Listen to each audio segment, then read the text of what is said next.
Hello student, welcome to the doctors biology. आपण पाहत आहोत हेरिडिटी अँड इव्हॉल्युशन. इथं 10वी सायन्स पार्ट 2 मधील आपण हा टॉपिक पाहत आहोत. आपण पाठीमागच्या लेक्चरला पाहिलं होतं heredity and heredity changes, transcription, translation, translocation, त्याचबरोबर म्युटेशन हे पॉईंट आपण पाठीमागच्या लेक्चरला कव्हर केले होते. ह्या लेक्चरमध्ये आपण पाहणार आहोत इव्हॉल्युशन आणि थेअरी ऑफ इव्हॉल्युशन.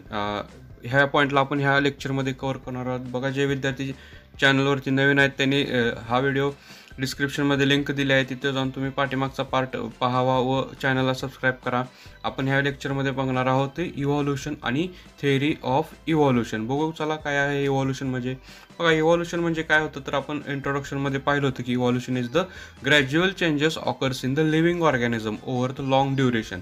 जे काय स्टेप बाय स्टेप ॲनिमल्समध्ये किंवा ऑर्गॅनिझममध्ये चेंजेस होत असतात त्याला काय म्हणतो आपण इव्हॉल्युशन. ॲनिमल्समध्ये, प्लॅन्ट्समध्ये, त्याचबरोबर स्टार्समध्ये, प्लॅनेट्समध्ये पण अशा प्रकारचे इव्हॉल्युशन हे दाखवलं गेलं किंवा होत असतं.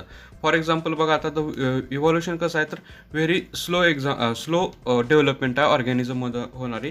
आपण प्लॅन्टमध्ये किंवा आपल्या अर्थमध्ये बघा, सुरुवातीच्या काळाला पृथ्वी कशी होती, पूर्ण असा आगीचा गोळा होता असं म्हणलं जात होतं. ते काय झालं तर हळूहळू त्यामध्ये चेंजेस होऊन आता पृथ्वी कशी झाली तर ॲनिमलसाठी असे सुटेबल असे एन्व्हायरमेंट ह्या अर्थवरती क्रिएट झाले. This is also called as the evolution. म्हणजे that is the evolution is occur everywhere, and that is the in living and non living organisms. बघा, लक्षात आलं का? बघा, लिव्हिंग ऑर्गॅनिझममध्ये आणि नॉन लिव्हिंग ऑब्जेक्टमध्ये पण काय होत असतं तर हे इव्हॉल्युशन होत असतं.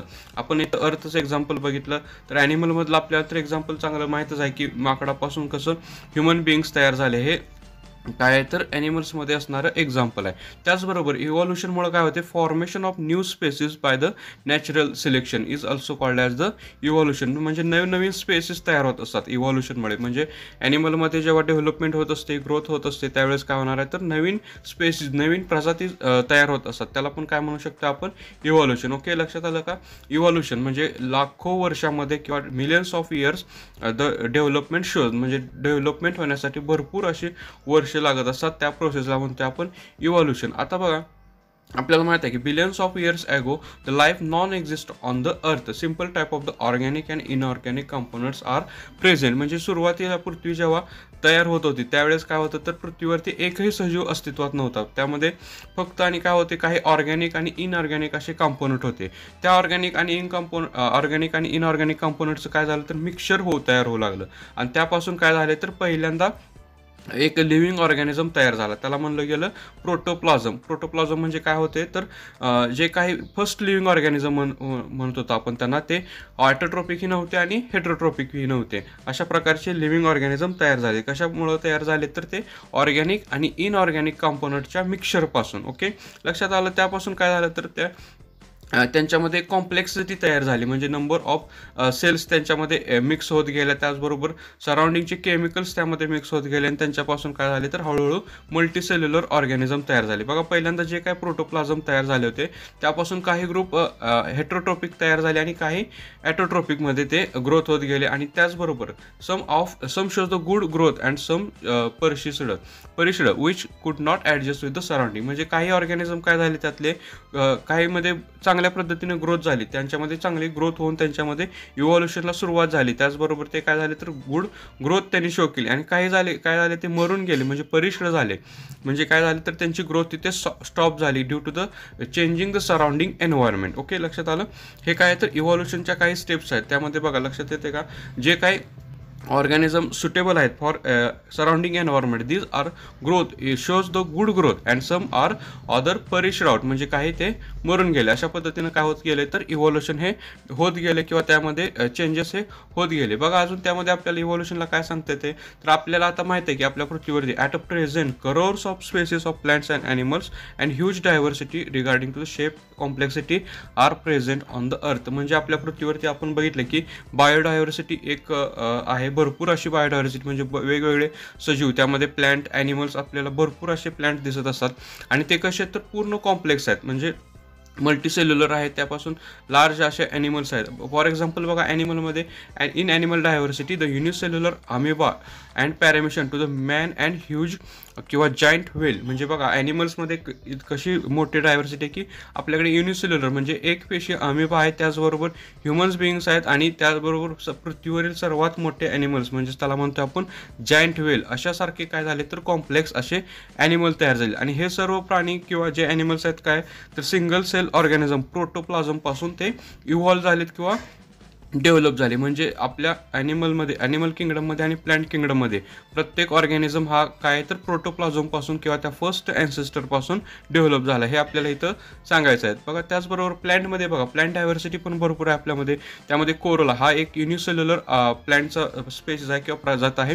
त्यामध्ये आपल्याला इथं स्पायरुला हे प्लांट दाखवले बघा. हे कसे तर unicellular plant to huge banyan tree म्हणजे भरपूर असे मोठे प्लॅन्ट पण आपल्या पृथ्वीवरती आहेत. अशा प्रकारे पण काय झाले तर प्लॅन्टमध्ये इव्हॉल्युशन झालेलं किंवा प्लॅन्टमधील डायव्हर्सिटी आपल्याला इथं सांगितले गेले. ओके, लक्षात आलं का? ॲनिमल डायव्हर्सिटीमध्ये बघा काय unicellular amoeba to giant whale आणि प्लांट डायव्हर्सिटीमध्ये chlorella to the huge banyan tree अशा प्रकारे प्लॅन्टमध्ये आणि ॲनिमल्समध्ये इव्हॉल्युशन हे होत गेले. बघा त्याबरोबर डिफरंट थेरीज आर ओरिजिन म्हणजे इव्हॉल्युशनसाठी वेगवेगळ्या थेरीज प्रपोज केल्या गेल्या. Different theories of the origin of the evolution have been proposed. वेगवेगळ्या थेरी काही सिद्धांत वेगवेगळे मांडले गेले की इव्हॉल्युशन कशा पद्धतीने होत गेलं, काय त्याच्या स्टेप होत्या, हे सगळ्याला आपल्याला काय झालं तर वेगवेगळ्या थेरीजद्वारे आपल्याला सिद्ध केले. बघू आपण आता त्याच्या थेरी कोणत्या थेरीज ऑफ इव्हॉल्युशनमध्ये. बघा पहिला त्या थेरीनुसार काय सांगितले गेले तर first living organism that is the first unicellular organism formed in the ocean called as the protoplasm. म्हणजे बघा जो काय पहिल्यांदा सजीव पृथ्वीवरती फर्स्ट लिव्हिंग ऑर्गॅनिझम ऑर्गॅनिक आणि इनऑर्गॅनिक कंपोनंटपासून तयार झालेला होता तो कुठं ओशनमध्ये म्हणजे वॉटर्समध्ये तो डेव्हलप झाला होता आणि त्याला काय म्हणतोय आपण प्रोटोप्लाझम. ओके, लक्षात आलं? फर्स्ट लिव्हिंग ऑर्गॅनिझम ही एक थिअरी आहे इव्हॉल्युशनसाठी. बघा त्यात अजून काय सांगले gradual changes occur and it from the large and become a more complex. म्हणजे त्या प्रोटोप्लाझममध्ये काय झालं तर चेंजेस होत गेले. म्हणजे त्याला किती 300 करोड्स इयर्स हे लागलेले आहेत. म्हणजे त्यामध्ये काय झाले इव्हॉल्युशन म्हणजे भरपूर असे चेंजेस होऊन ग्रॅज्युअल चेंजेस होऊन त्यामध्ये काय झालं तो ॲनिमल म्हणजे तो जो काय फर्स्ट प्रोटोप्लाझम होता ॲन्सेस्टर आपण म्हणतोय त्याला, तो काय झाला तर लार्ज बनत गेला, कॉम्प्लेक्स होत गेला, मल्टीसेल्युलर होत गेला आणि त्यामध्ये काय झालं कॉम्प्लेक्स ऑर्गॅनिझम असे तयार झालेत. म्हणजे ह्या पूर्ण चेंजेसला किती राहिले तर 300 इयर्स म्हणजे 300 करोड इयर्स म्हणजे मिलियन्स ऑफ इयर हे त्यासाठी गेलेले आहेत. त्यामुळे त्याला काय म्हणलं आपण इव्हॉल्युशन. हे काय तर एक थेरी मांडली की फर्स्ट प्रोटोप्लाझम हा ओशनमध्ये तयार झाला. त्याचबरोबर बघा हे चेंजेस होत असताना हे कसे आहेत तर मल्टी डायमेन्शनल आहेत. म्हणजे भरपूर असे चेंजेस होत गेले वेगवेगळ्या डायरेक्शननी त्या ॲनिमल्समध्ये प्लांट्समध्ये चेंजेस होत गेले. बघा changes and developments are the multi dimensional and this lead to the evolution of the different types of the organism. म्हणजे फक्त जेव्हा आपण पाहिलं की एका प्रोटोप्लाझमपासून 2 प्रजाती तयार झाल्या त्यातले एक पहिलं होते ॲटोट्रोपिक. म्हणजे ॲटोट्रोपिक म्हणजे काय स्वयंपोषी जे काय तर प्लॅन्ट आहेत आणि दुसऱ्यापासून काय झाले तर हेटरोट्रोपिकमध्ये कोण येणार आहे सर्व ॲनिमल असं. आता ह्या ॲनिमलमध्ये पण भरपूर अशा ॲनिमलच्या प्रजाती आहेत स्पेसिस आहेत. हे काय झाले तर मल्टी डायमेन्शनल म्हणजे different types of the organism इथं तयार झाले. प्लॅन्टमध्ये पण तसं झालं की भरपूर असे प्लॅन्ट्स आणि different types of the species of the plant are formed that is evolution is the multi dimensional. Okay, लक्षात आलं का? पूर्ण ही एक थेरी आपल्याला सांगितली इव्हॉल्युशनची. त्यावरून आपल्याला एक डेफिनेशन सांगितली गेली. तर बघा काय सांगता येते definition इव्हॉल्युशनची.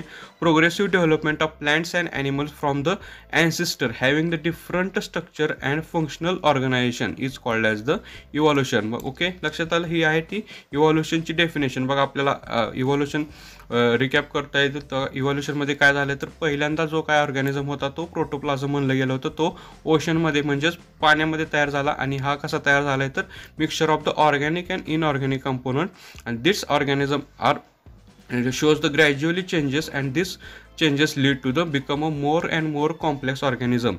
This changes take the 300 crores years of the time. Okay, and this evolution is the multi-dimensional are called as the evolution. Okay, evolution बघा समजलं का?